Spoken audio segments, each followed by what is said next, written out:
Boa noite, então, pessoal. Mais uma vez estamos aqui para falar um pouco sobre essa perspectiva paulina que nós temos estudado aqui. Então, eu estou marcando aqui a hora, vou tentar não me delongar muito, né? Porque nas outras semanas eu falei um pouco demais. Então, o meu propósito é falar mais ou menos meia hora no máximo, já com as intervenções, tá certo? Então, para quem está chegando agora, para as pessoas que estão pegando, eu adicionei mais gente no grupo, né?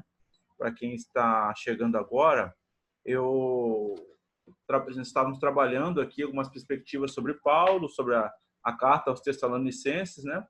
E agora estou aqui na segunda carta, né? A segunda carta, basicamente, ela é uma carta que vai falar sobre a é uma carta que vai falar sobre a volta de Cristo, né? E vai falar também sobre a perspectiva do apocalíptica de Paulo, né? Então, nós vamos ver essa situação aqui e como Paulo, na verdade, ele tece esse diálogo. Estão me ligando aqui, eu tenho que desligar o telefone para poder falar com vocês. Bom, então vamos lá. Qual que é o contexto, então, da segunda carta aos Tessalonicenses? O contexto dessa carta é como está aqui, né? Uma resposta, né? Uma resposta para quem? Uma resposta para aqueles cristãos e cristãs que ficaram como? Que ficaram impactados com as palavras de Paulo, ficaram perturbados, não dormiram, tiveram problemas de relacionamento com a comunidade por conta dessa situação que se criou lá. Ora, se Jesus está voltando, e ele está voltando agora, daqui a alguns meses, daqui a alguns dias, o que nós vamos fazer? Então, a primeira carta de Paulo, o primeiro capítulo dessa segunda carta aos Tessalonicenses, Paulo vai falar aqui sobre algumas questões que básicas, né? Triviais, né? Ele vai saudar, ele vai falar sobre a fé e tal, e ele vai dizer, vai falar aqui. Vou ler algumas partes aqui da primeira carta, né? Porque vós mesmos sabeis muito bem que o dia do Senhor virá como um ladrão. Quando ele está falando, não, isso aqui é a primeira. Voltei aqui, estou na Bíblia online aqui. 2 Tessalonicenses, capítulo 1, eu quero. Ele vai saudar aqui, ó. Paulo e Silvano e tal, a igreja. Aí ele vai falar sobre a ação de graças lá no começo, a glorificação. Ele vai falar somos atribulados. Aí ele vai vir falar aqui no versículo 7 em diante, ele vai falar: e a vós que sois atribulados, descanso conosco quando se manifestar o Senhor desde o céu com os anjos do seu poder, com labareda de fogo, tomando vingança dos que não conhecem a Deus e dos que não obedecem ao evangelho do nosso Senhor Jesus Cristo. Aí ele fala: os quais por castigo padecerão eterna perdição, longe da face do Senhor e da glória do seu poder. Aí ele vem falando, quando vier glorificado, etc. e tal. Então aqui ele está fazendo uma introdução, né? Ele está fazendo uma introdução, e porque no capítulo 2 é que ele vai entrar mais precisamente no tema. Então no capítulo 2, como eu coloquei até mesmo no slide aqui, ele vai entrar no tema da volta do Senhor, da vinda do Senhor, trazendo dois elementos que estão aqui. E aí eu vou voltar para nós aqui, eu já coloquei eles aqui no texto, né? Não é na sequência que aparece lá no texto, mas eles estão aqui. É o varão da iniquidade, o homem da perdição, o homem da iniquidade é o homem do pecado, e a apostasia. Vamos lá? Vamos ver? Se você pegar e fizer uma comparação do que eu estou falando aqui com 1 Tessalonicenses, capítulo 4, quando Paulo está falando do arrebatamento, você vai ver que não tem nada a ver mais. Agora, olha lá. A partir do versículo 3, ele fala assim, aí ele vai falar: ora, irmão, rogo-vos pela vinda do nosso Senhor Jesus e pela nossa reunião com ele. Então, o que ele está falando? Ele está falando o seguinte, que a respeito dessa situação que ele já tinha definido anteriormente, da vinda do Senhor, ou seja, da volta de Cristo e da nossa reunião com ele. Aí ele vai falar que vocês não fiquem perturbados, né? Por quê? Porque teve gente que ficou perturbado. Quer por espírito, quer por palavra, quer por epístola. Como de nós, como se o dia do Senhor já estivesse perto. Ou seja, havia uma pregação, aqueles apóstolos ou falsos apóstolos itinerantes que iam nas comunidades já estavam falando, pregando, ensinando outras doutrinas. E Paulo está falando, gente, não é motivo para vocês ficarem arrasados. Não há motivo para vocês ficarem temerosos. Nós estamos aqui com Deus, com o Senhor e esperando a sua vinda. Mas a vinda de Cristo não vai ser agora.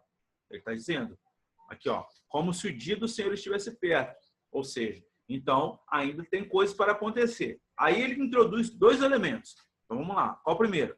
Ninguém de maneira alguma vos engane, porque não será assim sem que antes venha a apostasia.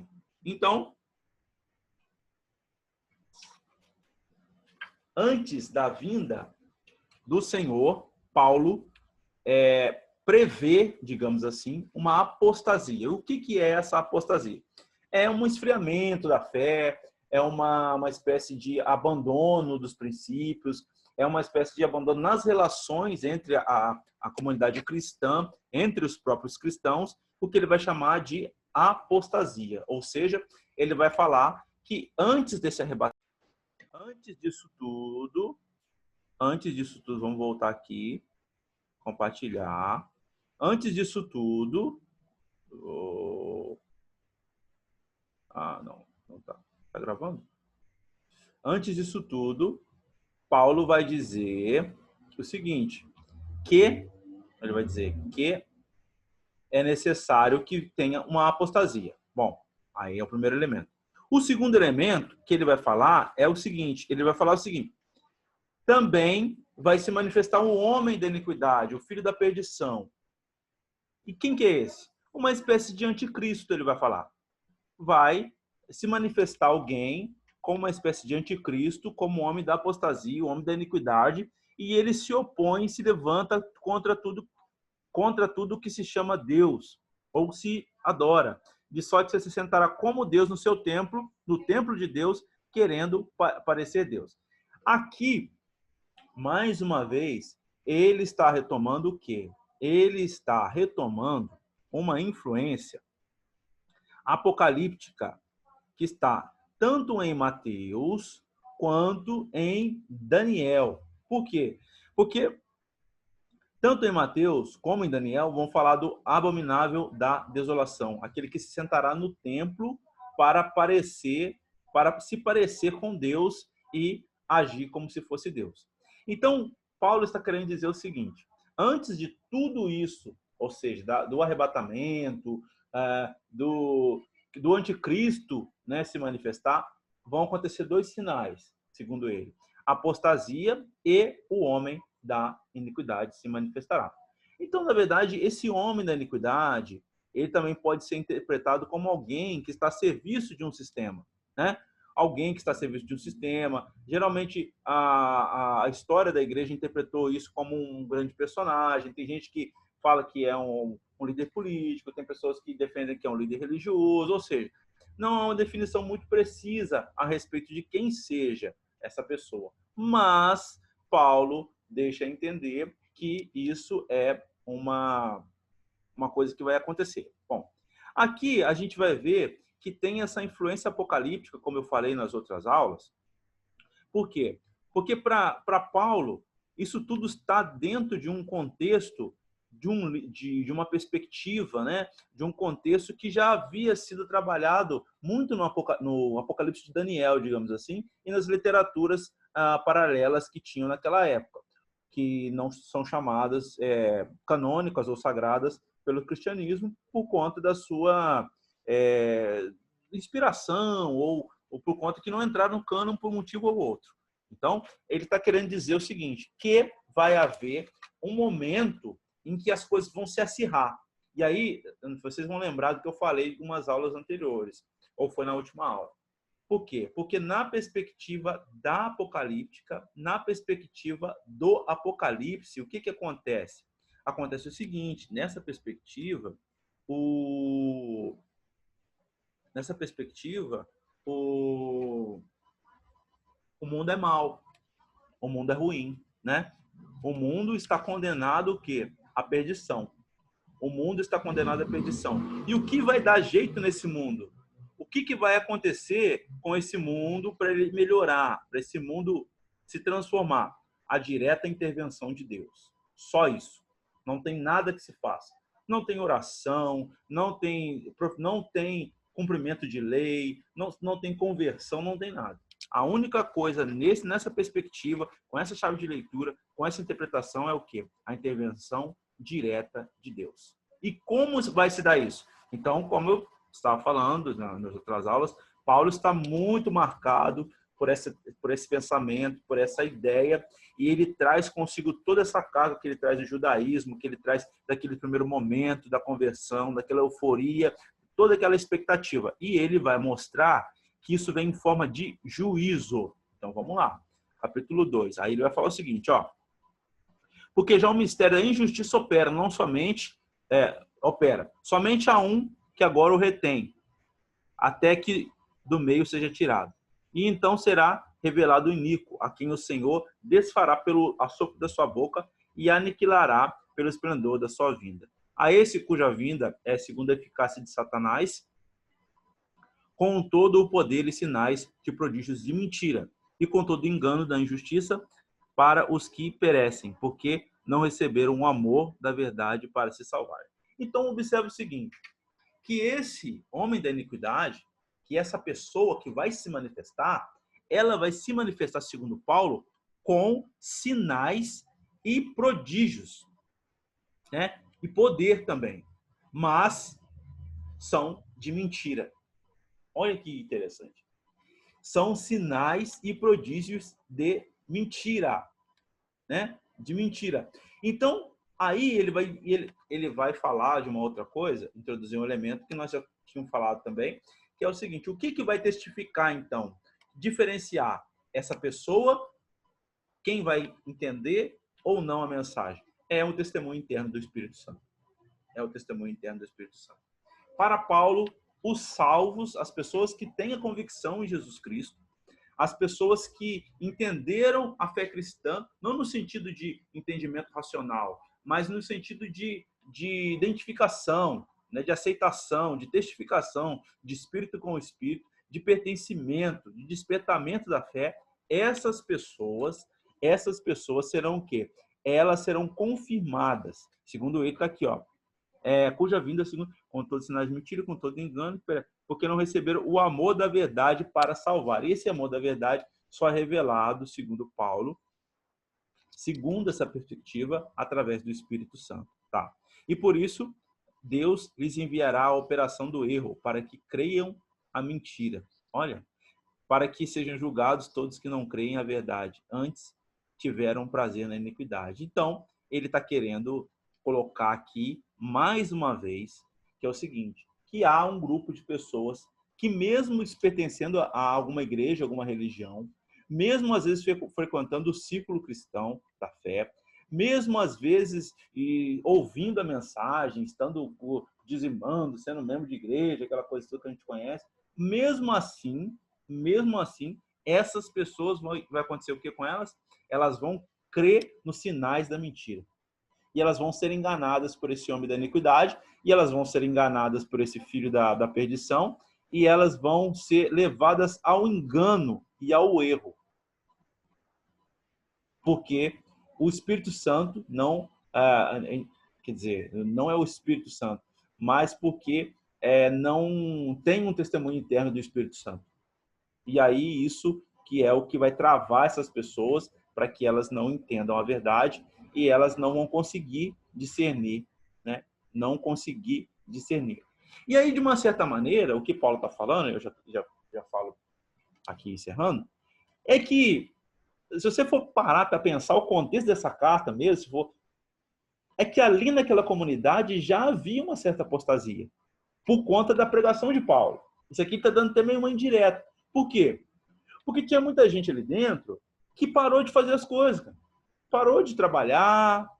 Como eu já estava explicando no contexto da primeira carta, estava perseguido pela cidade, por conta da negação da cidadania romana, não tinha como comprar, não tinha como vender, estava passando dificuldades, tinha uma questão cooperativa de irmãos, etc. E o que acontece com essas pessoas agora? Essas pessoas, elas estão, depois daquela pregação de Paulo, arrebatadora, de Jesus vai voltar, Osã vai tocar trombeta, aquela coisa toda, e o que eles falaram? Pô, agora é só esperar.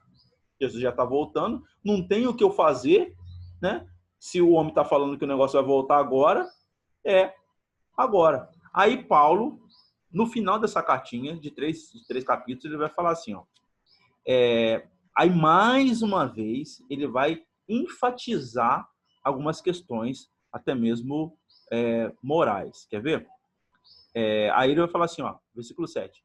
Porque vós mesmos sabeis como convém imitar-nos, pois que não nos ouvemos desordenadamente entre vós. Ou seja, tinha pessoas que estavam vivendo ali naquela comunidade desordenadamente, por conta daquela pregação e também porque revela de fato o que está no coração delas. Aí ele vai falar, nem de graça comemos o pão de algum homem, mas com trabalho e fadiga, trabalhando noite e dia, para não sermos pesados a nenhum de vós.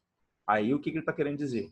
Tinha gente que estava folgando nas costas de outras pessoas, comendo de graça, uma vez que a questão do comércio e aquelas questões todas estava totalmente comprometida. E ele está falando isso, né? Que tem que trabalhar, tem que correr, tal. E aí ele vem falar, aí ele vem no versículo 10, ele fala assim, porque quando ainda estávamos convosco, vos mandamos isso, que se alguém não quiser trabalhar, não coma também. Porque ouvimos que alguns entre vós andam desordenadamente, não trabalhando, antes fazendo coisas vãs. O que o pessoal fez depois da pregação de Paulo? Eles pararam até de trabalhar e fazia coisas vãs. Então, o que gerou na cabeça daquelas pessoas? O mundo vai acabar, Jesus vai voltar, o que eu vou fazer? Eu vou ficar só esperando. Eu não vou trabalhar, não vou fazer mais nada. Eu vou só esperar o arrebatamento e vou viver às custas, entre aspas, da comunidade. E aí é o desfecho dessa carta que o Paulo vai ter que se corrigir de fato aquilo que ele fala naquela primeira carta. Por quê? Porque a primeira carta que ele escreveu,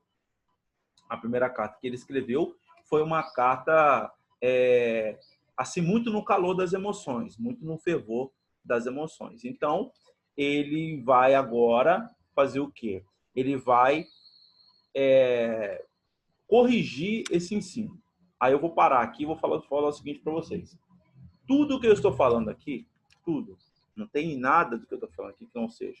Tudo que eu estou falando aqui é uma interpretação. É uma interpretação. Não tenho pretensão de falar para vocês a verdade absoluta, até porque eu não sei. Por quê que eu estou te falando isso? Porque certamente você vai encontrar alguma pessoa que vai falar assim, não, Paulo, ele não está falando isso não. Aquilo ali foi inspirado pelo Espírito Santo, porque a palavra de Deus não tem erro, porque a Escritura não erra, daqui e dali. Obviamente que a Escritura não erra, que a palavra de Deus não tem erro. Mas os homens sim. E Paulo, como ser humano, como qualquer um de nós, ele equivocou-se. Está nítido, pelo menos para mim, na leitura dessa carta. Essa carta aqui, segundo ela foi feita, só tem um propósito, essa carta. Ela desfazer os equívocos de interpretação da primeira, que ele escreveu. Então, ele escreve uma primeira carta no calor da euforia, da emoção, para estimular as pessoas, a fé cristã, e acontecer e tal, arrebatamento, aquela coisa toda. E o que vai acontecer? Ele viu que a comunidade reagiu de uma forma que ele não esperava. Então, o que ele fez? Ele está escrevendo essa outra carta para quê? Para poder corrigir e dar alguns direcionamentos aqui nesse sentido. Então, o que é importante você gravar essa segunda epístola aqui? O primeiro capítulo é um capítulo de introdução, que ele vai falar sobre o juízo. Paulo está muito ligado à questão do juízo. Então, inclusive, até hoje eu escrevi, um rapaz pediu para eu falar um pouco sobre a questão do inferno e tal, como é que eu entendi o inferno, não sei o quê. E aí você vai pegar em Paulo, tá bem claro isso, Paulo ele usa a palavra inferno umas 3, 4 vezes no máximo. O resto ele vai usar toda a palavra juízo. Ele vai usar a palavra juízo. Então, a palavra juízo ela tem um outro tipo de conotação para Paulo, mais do que a questão do inferno, que é uma outra a gente pode falar. essa ideia do inferno como um lugar de sofrimento eterno e tal, isso aí, na verdade, é uma imagem que se criou ao longo dos tempos, que ela não tem uma sustentação muito forte na Bíblia. Você pega um ou outro lugar que fala do inferno como um lugar de sofrimento, que é uma concepção que vai vindo construída. Para Paulo, isso vai ser um juízo. E o que diferencia uma coisa de outra? Então, assim, ó, o inferno, na verdade, o juízo, ou o inferno, uma coisa nesse sentido, é o seguinte: vão ter dois tipos de pessoas. Umas vão estar com Deus e outras vão estar longe de Deus. E estar longe de Deus é estar padecendo. Você está privado da ação de Deus. Você está privado da presença de Deus. Isso já é o inferno. Isso já é o inferno. Estar longe de Deus seria o inferno. Até porque, lá no Apocalipse, fala que o inferno vai ser jogado no lago de fogo, né? Então, ou seja, nem isso vai existir mais, se a gente for pegar literalmente a Bíblia falando. Como a minha proposta não é ler nada literalmente, é entender o que está sendo escrito, o que está sendo dito, vou colocar nesse sentido. Paulo fala do juízo, né? Do juízo. E para Paulo, o juízo já está acontecendo. Nós já estamos sofrendo o juízo o tempo inteiro. Obviamente que vai ter um juízo final, mas nós estamos o tempo inteiro passando pelo juízo. Obviamente, quem está em Cristo e anda no Espírito já não anda mais por esse juízo, porque quem guia é o Espírito Santo. Mas tem gente que não está no Espírito, né? E aí que é o problema. Bom, aí eu estou querendo dizer o quê? Paulo está falando. Por que estou dando essa introdução? Paulo está falando para dois tipos de pessoas ali. Então, vamos colocar. Há dois tipos de pessoas no mundo somente. Quais são? As salvas e não salvas. Né? Tem pessoa salva, tem pessoa não salva. Então, o que Paulo faz no primeiro capítulo? Ele está falando para os salvos e não salvos. Ó, vai ser assim, vai acontecer tal, tal, tal, e vai acontecer tal, tal, tal. Ponto. Aí, no segundo capítulo, ele vai falar para quem? Para a igreja, que ficou assustado, para aquele monte de gente que ficou lá sem saber o que fazer, e ele vai delimitar, ó, não é assim, vai acontecer isso, vai acontecer aquilo outro. Beleza? Beleza. No terceiro capítulo, o que ele faz? Ele vai tratando alguns casos pontuais de pessoas que agiram da mesma maneira. E qual que é a maneira que essas pessoas agiram? Todas elas. Abandonando até mesmo o trabalho doméstico, coisas, para viver às custas dos outros e tal, e ficar folgando. Então, até aqui eu vou caminhar, né? Eu comecei 7h11 aqui no meu relógio, são 7h34.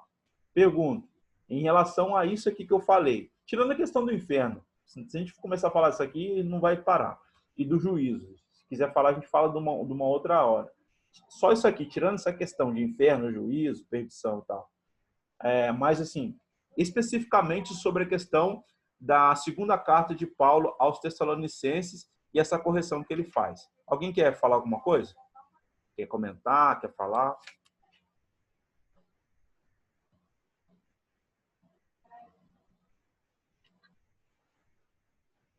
Tá fechado o microfone, sócio. Aí, agora abriu. Quem está detendo o homem da iniquidade é o Espírito de Cristo, certo? Não. Não? Não. Quem o está detendo? Quem está detendo? É Deus. E o Espírito Santo não é Deus, não? Nesse sentido sim, mas não especificamente nessa atuação. Nesse momento, vamos dizer assim, vamos fazer uma analogia bem primária aqui, bem primária, tá? Não é para levar ao pé da letra. O que Paulo está querendo dizer aqui, nesse momento? O Espírito Santo atuando na vida da igreja, certo? O que ele está fazendo? Ele está convencendo as pessoas da salvação, etc. e tal, equipando a igreja, preparando a igreja, e ele está aqui agindo aqui. Jesus está à direita de Deus, ali intercedendo pelos pecadores e ali. E Deus, não numa hierarquia, mas numa outra posição, ele está planejando ou já delimitando tudo que vai acontecer, porque de fato ele é soberano. Então, quem detém o homem da iniquidade é a soberania de Deus, que ainda não encontrou o tempo para dar o start nas coisas que já estão na opinião de Paulo, já estão programadas para acontecer. Porque aqui, na verdade, se você olhar, você vai ver que tem uma espécie de sequência histórica que vai acontecer. Ele vai, segundo Paulo, primeiro vai vir a apostasia, depois o homem da iniquidade, que vai operar, ele vai operar. Então, aí que vai ser, ó, vem a apostasia, as pessoas vão acontecer igual aconteceu aqui. Ninguém quer trabalhar mais, fazendo um monte de coisa, achando que tá salvo, tá fazendo um monte de coisa certa. Tá. Segundo, vai aparecer o homem da iniquidade, todo mundo vai ficar atrás dele. Ou vai ser um líder mundial, ou vai ser um político, ou vai ser um grande religioso. E aí, para piorar, ele vai fazer sinais e prodígios. Mas só que vai ser de mentira. Mas quem vai discernir que é de mentira ou não, vai ser a igreja. Quem tiver, aí que tá, aí que vai entrar aquela questão do joio e do trigo. Quem tiver, né? Quem for o escolhido, quem for o eleito, vou usar essa frase assim, quem for o eleito de Deus, tiver o Espírito Santo de fato, esse vai olhar e falar, ah, não, isso aí não é de Deus, não. E vai vazar fora. Mas a grande massa, pelo que parece aqui, pelo que Paulo está dando a entender, a grande massa vai olhar e falar assim, ó, isso aí é de Deus, hein? Ó, faz até sinais. Não, como é que isso daí é de Deus? E aí, o que vai acontecer?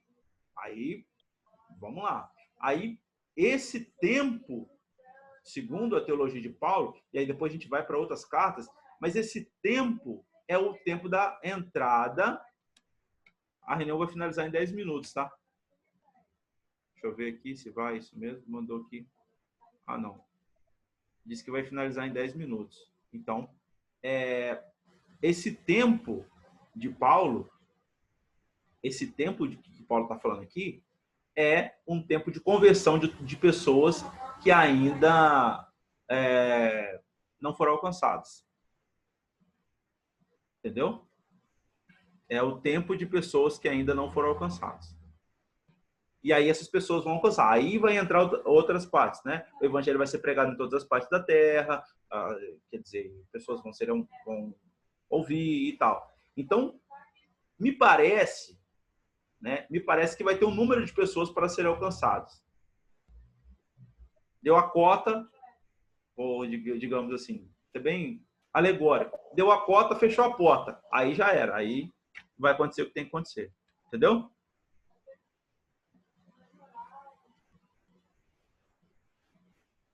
Deu para pegar? Deu para pegar, sócio? Travou? Eu não estou te escutando. Tá falando, Dante? Você está falando? Eu não estou te ouvindo. Digita aí para nós aí. Eu não sei o seu som, não sei o que acontece. Ainda estou apanhando desse Zoom ainda, eu cliquei errado aqui. Dá para você repetir o finalzinho?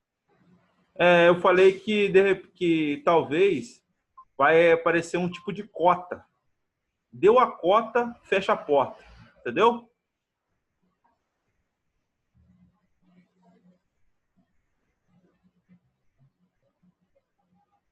Eita, caiu o menino agora. Ah, não, tá aqui. Você vai digitar aí. Vamos ver.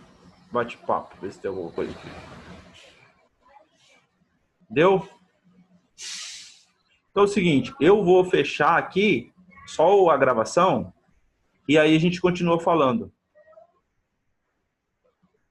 Porque senão vai acabar aqui. Tá faltando 7 minutos e meio para acabar a sala.